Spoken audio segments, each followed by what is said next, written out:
കേരളത്തിലെ പ്രധാന നദികളുടെ നീളം. കേരളത്തിൽ 100 കിലോമീറ്ററിൽ കൂടുതൽ നീളമുള്ള 11 നദികളാണുള്ളത്. ആ നദികൾ ഏതൊക്കെയാണെന്നും അതിൻ്റെ നീളം എത്രയാണെന്നും നമുക്ക് നോക്കാം. 1. Periyar 244 kilometre. Bharathapuzha 209 kilometre. Pamba 176 kilometre. Chaliyar 169 kilometre. Chalakudypuzha 145.5 kilometre. Kadalundipuzha 130 kilometre. Achankovilar 128 kilometre. Kallada നദി 121 കിലോമീറ്റർ. മൂവാറ്റുപുഴ നദി 121 കിലോമീറ്റർ. വളപട്ടണം പുഴ 110 കിലോമീറ്റർ. ചന്ദ്രഗിരിപ്പുഴ 105 കിലോമീറ്റർ. ഒന്നുകൂടെ പറയാമേ. പെരിയാറിൻ്റെ നീളം എന്ന് പറയുന്നത് 244 കിലോമീറ്റർ.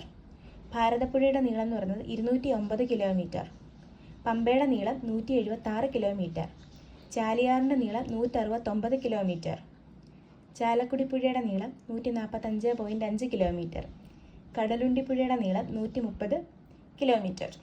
അച്ചൻകോവിലാറിൻ്റെ നീളം 128 കിലോമീറ്റർ. കല്ലട നദിയുടെ നീളം 121 കിലോമീറ്റർ. മൂവാറ്റുപുഴ നദിയുടെ നീളം 121 കിലോമീറ്റർ.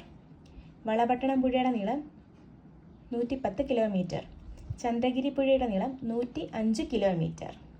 ഇതാണ് 11 നദികളും അവയുടെ നീളവും. Thank you.